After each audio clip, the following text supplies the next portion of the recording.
Welcome to the W. Welcome to the W. Welcome to the W. Welcome to the WNBA. What it do, peeps? Welcome to Watch the Damn Tape. Hit that like, that share, that subscribe button. Hit that bell to get notified when I drop my next video. New subscribers, I appreciate you for joining. Hope you enjoy the show. Old subscribers, appreciate you for watching. Help me build this platform and keep pushing out this content. The WNBA season kicked off last night. 3 games. The Lynx and the Wings were up first. This was a masterclass in how not to play basketball and how to play basketball. Clearly, the Lynx showed everybody how you play basketball. They got the win 99-84. It was worse than what the score showed, and this score was bad, but it was way worse.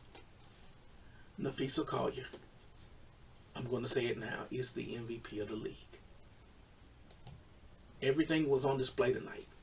The MVP of the league was on display tonight.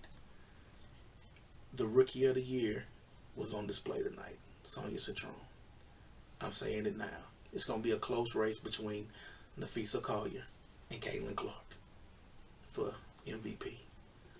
But for tonight, Napheesa Collier showed Paige Bueckers what the WNBA is all about.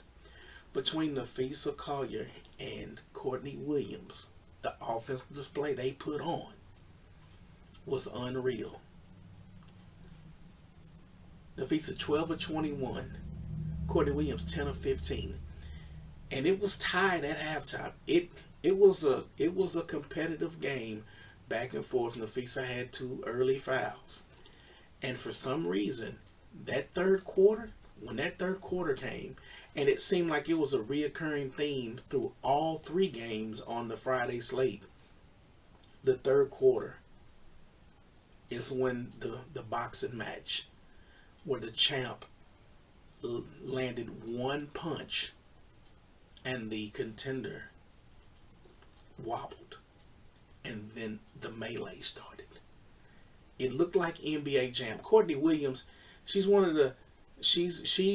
her shot when she shoots, if you ever played NBA Jam, she reminds me of Daryl Armstrong when she shoots. I mean, the way she kicks her feet, she was lighting them up and was killing. Coming off screens, destroying. 2 of 4 from 3, had 25. Napheesa had 34. Jessica Shepard started out fast. 5 of 7, had 15 points. Diamond Miller had 13 off the bench. They didn't even have Kayla McBride. They were down 2 starters. Didn't have a full arsenal, and you thought for a second that the Wings could sneak in a win against a heavyweight in the West. And like I said, that third was a master class. Defense clamped down on Dallas. Dallas looked lost this game. I mean, lost. It's like they have no offensive identity. Their coaches got a lot of work. I mean, they shot 45%, 35 from 3. Enrique had 16. Paige had 10. Dejanay Carrington had 15, 5 of 11. Dejanay Carrington played very well, defensively and offensively. Nice game, was taking it to the rack. It was a lot of times where you thought the Wings were more athletic than the Lynx. Misha Hines-Allen, I thought last night was one of those nights where you give it to the one that's hot. And early, she was hot, and she had a point to prove against her former team. And I thought, man, she should go for about 20 tonight. And they were giving Napheesa the business. Had 2 early fouls. Nobody wanted to get in front of Misha. Nobody wanted to get in front of her. Like she was like a freight train coming down the lane. I mean, one, she cocked that sucker back and was rocking it. And if she had been 6'8", it would have been a Sean Kemp type dunk. And I was like, oh, it's going to be a game. But Enrique Ugawale is the black hole of the Dallas Wings. When the ball goes to Enrique, the ball doesn't go to anybody else. They played lost. I know the broadcasters were trying to make it sound like their coach had improved on their defense. Nah.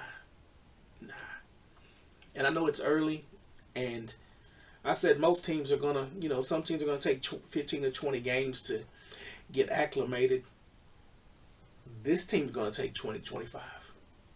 They're just that bad. And my advice to Paige Bueckers is stop deferring to the vets. Take over the game like you did at UConn. You're going to have to be a little bit selfish in the WNBA. All that passive crap, that's not going to cut it in this league. Especially when you're playing with a ball-dominant guard like Enrique. But Minnesota sent a statement. And when they get the other people back, watch out. Watch out. It's going to be nasty. Another thing I noticed in the game, they didn't press Paige like they pressed Caitlin Clark full court. Napheesa Heidemann came in, I think in the second quarter. And I think a couple times she might have picked her up 94 feet, but she wasn't that intense with it. So it's a lot different. I also noticed in the play, they called a lot of moving screens. So they're trying to clean up the game. They've made it to where these games can be more like NBA games, high scoring, a lot of back and forth. I loved it. That's why I thought Paige should have been more aggressive, because the guards for the Lynx couldn't keep up with her speed. And there was times she took them off the dribble and she would just pass it. And I was like, ooh, no, just pull up, hit the mid-range. Be selfish. Take your shots, because Enrique's going to take hers. But I'd love to know your thoughts on this game. This was a masterclass in getting your butt whooped. Big win for the Lynx. This could have been a nice upset for the Wings to get an early win, but it was not to be done on Friday night. But let me know your thoughts. Leave your comments below. And until next time, peace. Welcome to the dub. Welcome to the dub. Welcome to the dub. Welcome to the dub. The WNBA.